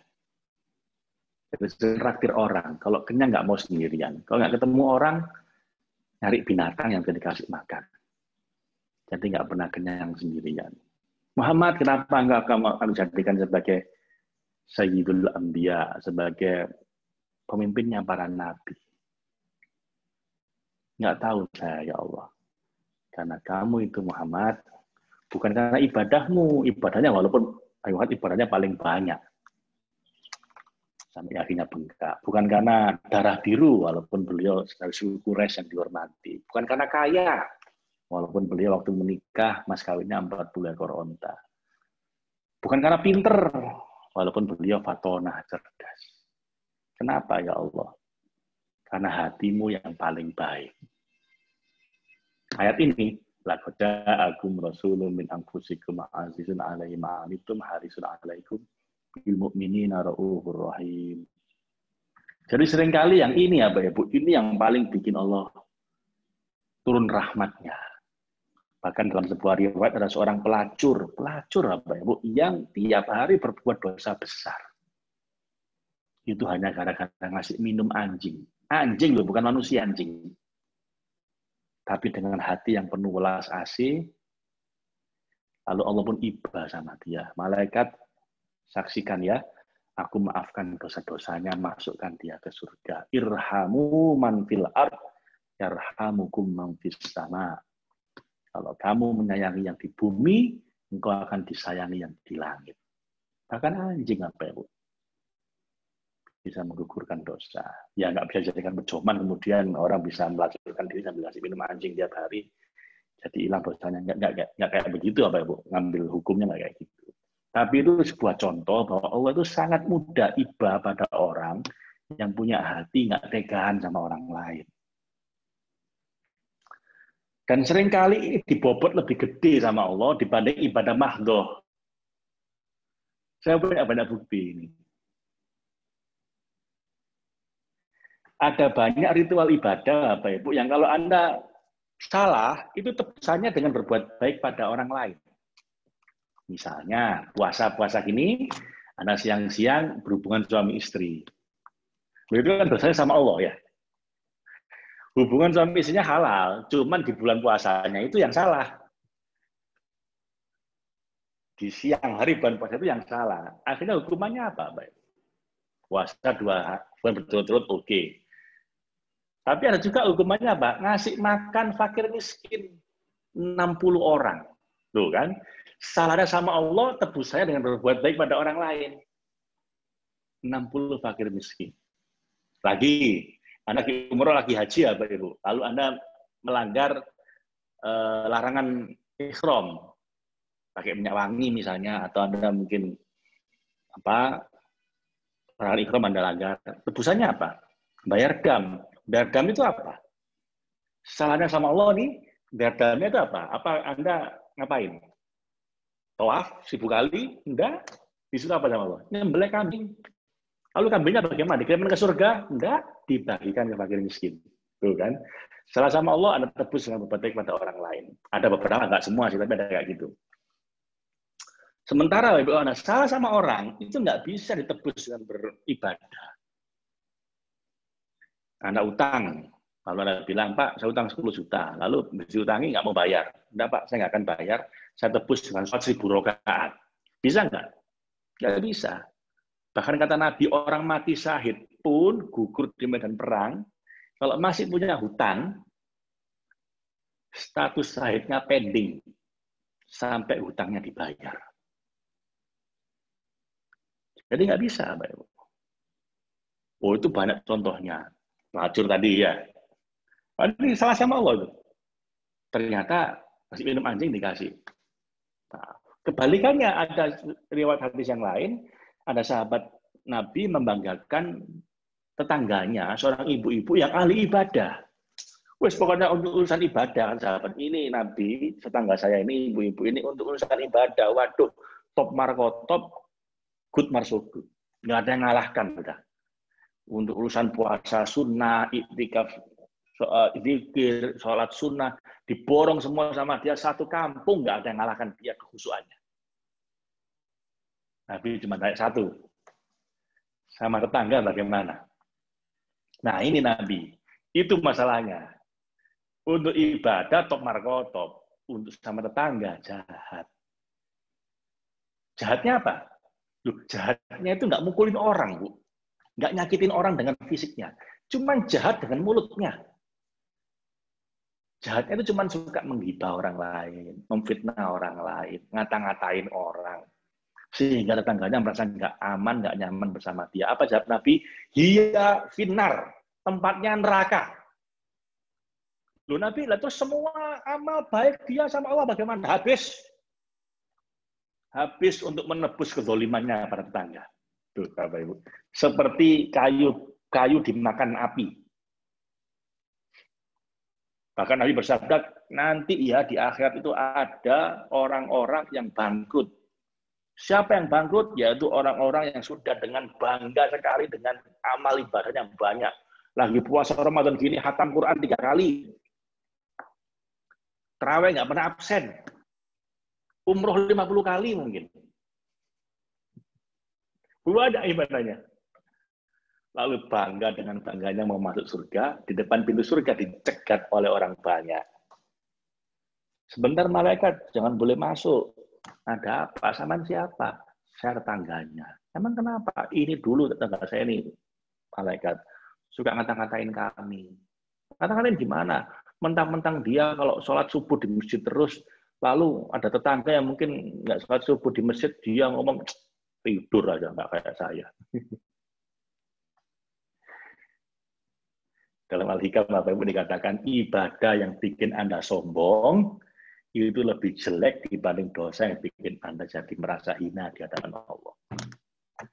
Karena kesombongan doanya iblis, sementara berbuat dosa itu dosa Nabi Adam dimaafkan.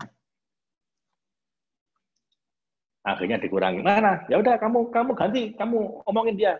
Kamu kata-katain dia, enggak mau malaikat. Terus kenapa? Gimana lo? Saya minta pahalanya aja, dikurangi pahalanya, Bu, dikasihkan orang ini, tetangganya. Lalu ada orang lain datang. Dulu malaikat dia utang belum bayar. Ya, kamu bayar utangnya sekarang. Nah, saya kan nggak bawa uang malaikat di akhirat ini. Kamu bayar pakai amalmu. Dikurangi amalnya, dikasihkan lagi. Ada lagi yang lapor, malaikat dia dulu atasan saya. Dia tuh kalau marah saya sendiri, kita dikatakan zaman banyak orang, dia tersinggung malaikat. Sementara saya bawahannya nggak berani balas. Ya udah kamu balas sekarang, kamu marahin dia. Nggak mau malaikat, terus minta amalnya, dikurangi lagi amalnya. Terus itu sampai habis. Na'udzubillah min dzalik. Lu udah habis, ada yang datang lagi nuntut. Lu ada apa ini? Ya malaikat, kami ribuan orang datang. Lu ada apa ini, mau demo apa? Enggak, malaikat kami rakyat Indonesia. Loh, maksudnya dulu dia korupsi.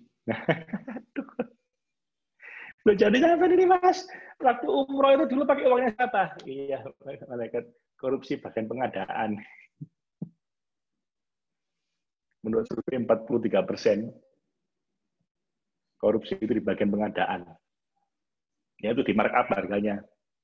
Dapat gratifikasi dari orang yang klien. Loh, jadi selama ini amal ini ibadah, umroh, pakai uang korupsi. Nah, malaikatnya gitu. Iya, malaikat. Ya kan saya untuk menebus dosa pakai umroh. Loh. Ya, iya ini. Ini gimana ini? Anda itu beribadah pakai uang haram kayak nyuci baju pakai air kencing. Nggak tambah. Nah, suci najis semua. Bandingin. Loh, amal saya udah habis malaikat. Ya udah, dosanya orang-orang ini Anda kasihkan ke dia semua. Wah, ditambah dosanya orang banyak apa ya, Bu? Bangkrut. Kata Nabi, ini orang sebenarnya amal ibadahnya banyak, tapi karena dolimnya juga banyak, bangkrut, kata Nabi. Bisa dolim karena uang, korupsi, utang nggak bayar, bisa dolim karena mulut, ngata-ngatain orang, fitnah, ghibah. Kadang-kadang sama ustadz, kadang-kadang saling menjatuhkan. Bisa juga karena perbuatannya, nyerobot tanahnya orang atau apapun. Kata Nabi, ini awalnya mau masuk surga nggak jadi. Kata malaikat, Mas stop, Anda salah kamar, balik neraka. So, Bapak Ibu, jangan sampai kita jadi orang yang rugi kayak begini. Fokus ibadah banyak. Saya ngomong gini, ya, di pesantren, saya yakin banyak orang baik di sini yang ahli ibadah. Untuk urusan ibadah saya nggak ragu dah. Apalagi bulan puasa kayak gini, udah berlomba-lomba ibadah. Yang saya kayak khawatir itu kadang-kadang kita merasa pede dengan ibadah kita, ngeremehkan orang lain, nyakitin orang lain, ngata-ngatain orang lain. Ini Bapak bisa bikin bangkrut nanti. Na'udzubillah min dzalik. Makanya Bapak Ibu, hubungan dengan manusia ini extremely important, sangat penting. Nabi berkali-kali, bahkan pesan terakhir Nabi ketika haji wada, itu adalah ingatlah manusia, mulai hari ini, di tanah suci ini, di hari yang suci ini aku ingatkan, kehormatanmu tidak boleh saling melanggar kehormatan, adalah suci bagi yang lain, sesuci tanah suci ini, sesuci hari suci ini. Hartamu, nyawamu, jadi tolong jangan sampai ada orang melanggar kehormatan orang lain, ngambil hartanya orang lain, apalagi nyakiti orang lain secara fisik sampai kehilangan nyawa. Na'udzubillah min dzalik. Itu pesan terakhirnya Nabi, Bapak Ibu. Mungkin Nabi khawatir itu. Mungkin Nabi nggak khawatir umat Islam ini kekurangan ibadah. Nabi itu khawatir umat Islam berantem satu sama lain. Dan sudah terbukti sekarang ini. Nah, lihat di YouTube. Sama-sama ustadz saling menjatuhkan. Nanti sama-sama orang alim saling memfitnah. Na'udzubillah min dzalik, Bapak Ibu ya. So, Bapak Ibu, ayo ini untuk urusan dengan manusia ini kita beresin. Nah, tadi ilahiyah udah saya bahas tuntas. Ya belum tuntas, ya masih banyak hal yang sudah perlu dibahas, tapi paling tidak udah lumayan. Sekarang kita bahas tentang ilmiahnya. Kajian ilmiahnya ini sekarang ini ada peneliti dari Stanford sama Yale University, namanya Emma Sepala. Dia meneliti dan merangkum ada 10 manfaat spesifik dari berbuat baik pada orang lain. Ini supaya ngasih motivasi aja, tambahan Bapak Ibu. Kalau untuk ilahiyah udah cukup sangat jelas lah ya. Hablum minan nas itu sepenting hablum minallah. Nah, saya tambahin, ada nggak penelitian ilmiah yang membuktikan bahwa dengan berbuat baik pada orang lain, dengan punya hati yang ra'ufur rahim seperti Nabi itu, atau compassion, atau loving kindness itu, ada manfaatnya nggak secara ilmiah? Ternyata ada, Bapak Ibu, minimal 10. Yang pertama, bikin kita lebih bahagia. Dengan berbuat baik, kita akan lebih bahagia. Bahkan ada penelitian, uang itu jauh lebih membahagiakan kalau dipakai ngasih orang lain dibanding dipakai beli barang yang kita inginkan. Jadi bahwa memang money can buy happiness, bahwa uang bisa membeli kebahagiaan dengan cara apa? Dengan cara dibagikan ke orang lain. Lebih membahagiakan dibanding dipakai belanja sendiri. Lalu yang kedua, dengan berbuat baik, in fact it makes us happier. Nah, ini sudah dijelaskan tadi ya. Ini menegaskan nomor satu tadi, bahwa dengan ngasih orang lain, itu akan lebih bahagia dibanding beli barang-barang buat kita sendiri. It make us attractive. Nah, berbuat baik pada orang lain juga membuat kita jadi lebih gampang dapat jodoh. Orang lain lebih senang sama kita. Kalau Anda tak bikin survei pada orang-orang, ya pasangan seperti apa yang Anda idamkan, hampir semua bilang ingin pasangan yang baik hati. Baik laki-laki maupun perempuan. Jadi Anda akan lebih mudah jodoh, lebih mudah orang lain senang sama Anda ketika Anda baik hati. Yang keempat, akan membuat orang-orang sekitar Anda jadi ikut terbantu. Helping each other creates a state of elevation. Jadi membuat semua orang jadi merasa terangkat, merasa sangat senang, sangat bahagia ketika di dekat dia ada orang yang baik hati. Yang kelima, it spreads like wildfire. Ini nular. Kebaikan hati itu menular. Begitu di sebuah kantor ada orang yang suka baik hati, biasanya akan menulari ini ke orang-orang lain. Begitu bosnya pelit, seringkali akan bikin semua orang di satu kantor jadi ikut pelit. Begitu bosnya baik hati, suka bantu, biasanya satu kantor jadi ikut senang bantu orang lain. Jadi menular seperti kebakaran hutan, ya bilang begitu. Kebakaran hutan itu kan sesuatu yang sangat susah dicegah ya, yang cepat sekali. Dan ternyata penelitian dari Harvard dan UC San Diego mengatakan bahwa dengan berbuat baik, dengan dermawan itu akan nulari orang-orang sekitar kita jadi ikut dermawan. Ketika seorang ayah itu dermawan, biasanya akan melahirkan anak-anak yang ikut dermawan. Seorang pimpinan di kantor dermawan akan buat orang-orang satu kantor ikut dermawan. Dan sebaliknya. Yang keenam, it boosts our health and longevity. Ini akan membuat kita jadi lebih sehat dan lebih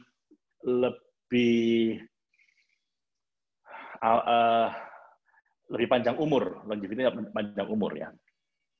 Lebih nggak mudah sakit. Yang ketujuh, ini akan membuat kita yang mudah sedih jadi lebih nggak sedih. Ada sebuah penelitian disampaikan oleh Kelly McGonigal dari Stanford University. Orang stres itu ketika diteliti, begitu Anda stres, 30% jadi lebih mudah sakit, lebih mudah mati. Tapi itu nggak terjadi pada orang yang ketika stres, dia bantu orang lain. Makanya resep saya, kalau Anda sedang stres, Bapak Ibu, berhenti mikiri masalah Anda, mulai cari orang yang bisa Anda bantu.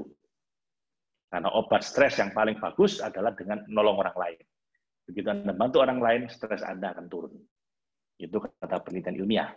Yang ke-8, dengan bantu orang lain, Anda itu sebenarnya melakukan hal yang paling natural. Jadi, bayi itu, Bapak Ibu, itu nggak ada yang ngajari siapapun, itu automatically so helpful behavior. Dari penelitian dari Michael Tomasello, dari Stanford Business School, juga katakan bahwa bahkan bayi yang belum diajari apa-apa, itu sifat naturalnya adalah ingin memberi, ingin ngasih. Lalu yang ke-9, it give us more time. Orang yang suka memberi jadi punya lebih banyak waktu. Jadi feel like we have more time and more money in life. Jadi begitu Anda suka memberi dermawan, Anda jadi merasa punya banyak waktu dan merasa punya banyak uang. Saya itu Bapak Ibu yatim piatu dari kecil. Ayah saya meninggal 10 tahun, ibu saya meninggal saat saya kuliah. Saya itu uang nggak terlalu banyak. Uang dipegang nggak terlalu banyak, tapi nggak pernah merasa kekurangan. Nggak pernah merasa miskin. Kenapa? Salah satunya akan dicontohin oleh ayah saya. Walaupun kita sedang merasa susah, kita tetap harus bantu orang lain. Walau kana bihim khososoh. Itu ciri-cirinya dulu orang Ansor ketika dia dipuji sama Nabi dulu. Orang Ansor itu walaupun dia sendiri susah, dia mau membantu orang-orang muhajirin. Orang yang lebih susah. Jadi itu tradisi keluarga kami gitu.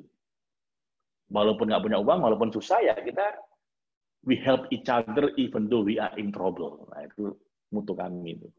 We help each other even though we are in trouble. Kita akan tetap saling bantu walaupun kita sendiri sedang ada masalah. Dan ternyata penelitian, ketika Anda memang suka bantu orang lain, walaupun Anda sedang bermasalah, masalah Anda akan diberesin sama Allah. Anda jadi punya banyak waktu, jadi punya banyak uang nanti. Tentu sudah saya jalani puluhan tahun, Bapak Ibu. Ya nggak pernah kekurangan. Ya, walaupun nggak berlebihan, tapi nggak pernah kekurangan. Butuh apa? Ada.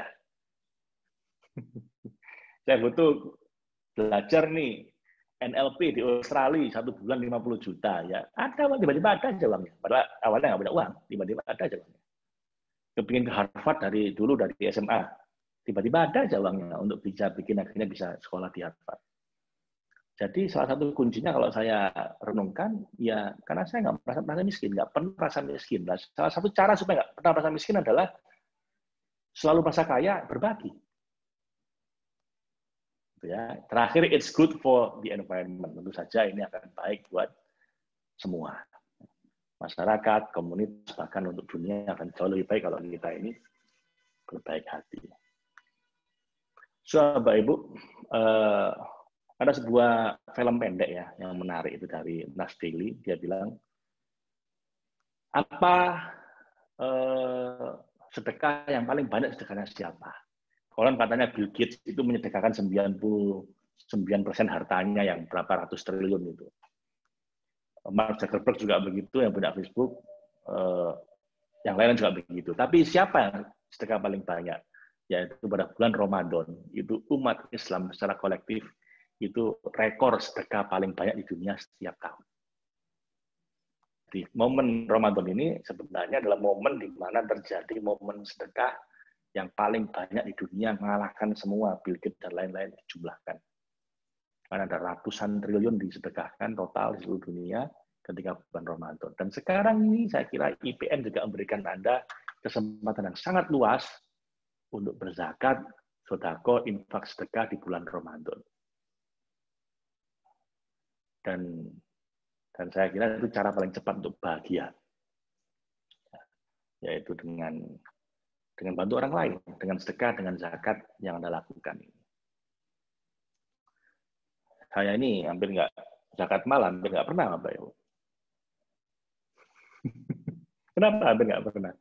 Ya karena selalu habis duluan sebelum momen 1 tahun gitu.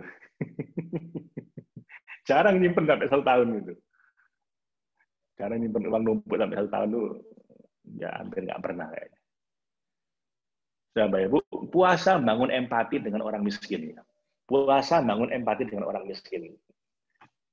Jadi bikin kita jadi memiliki compassion. Jadi dengan puasa membuat kita jadi punya empati, jadi lebih suka membantu, insya Allah. Makanya di bulan puasa lah terjadi momen sedekah, giving yang paling besar di dunia. Dan terjadi tiap tahun di bulan puasa. Nah, ini kesempatan Anda, Bapak Ibu, untuk mulai berbagi. Jadi konkretnya saya kira panitia tadi udah nggak salah tuh mengumumkan silakan kalau mau sedekah, infak, zakat, fitrah, zakat mal, silakan ke sini. Itu saya kira perlu didukung, Bapak Ibu. Tips puasa yang bahagia adalah puasa sambil terus menebar kebaikan hati. Dan doa salam sepenuh cinta. Nah ini doa salam sepenuh cinta akan saya bahas setelah saya menjawab pertanyaan dulu. Oh, oke. 14.55. Oh, berarti udah lewat saya ini. Oke. Sudah, Ustaz. Di sini sudah asar, Ustaz. Baik, sorry. Saya nggak lihat. Tidak. Saking asiknya ini. Baik. Oke. Berarti selesai ya ini ya. Ini nggak apa, saya kirimkan slide-nya nggak apa nanti, Mas. Oh, siap. Ini juga banyak yang nanya materinya bisa diminta enggak? Bisa. Nanti saya kirimkan ya, Mas. Lewat Teh Huri ya. Siap. Jadi diakhiri.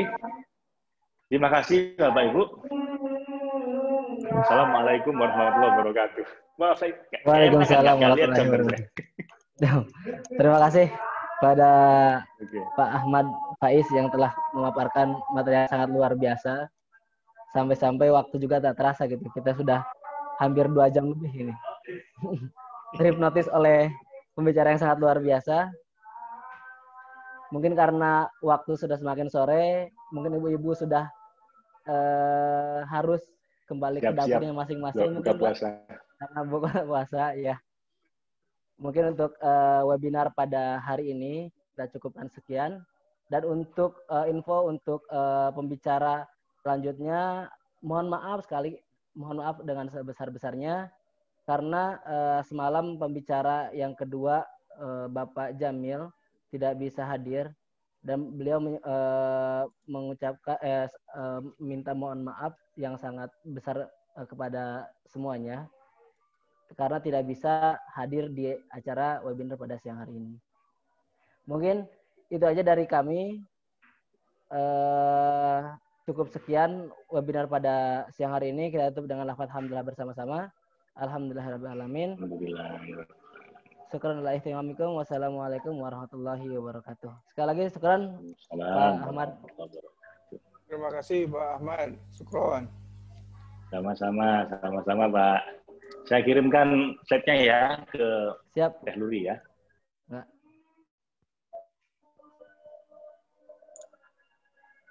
Assalamualaikum warahmatullahi wabarakatuh. Warahmatullahi wabarakatuh.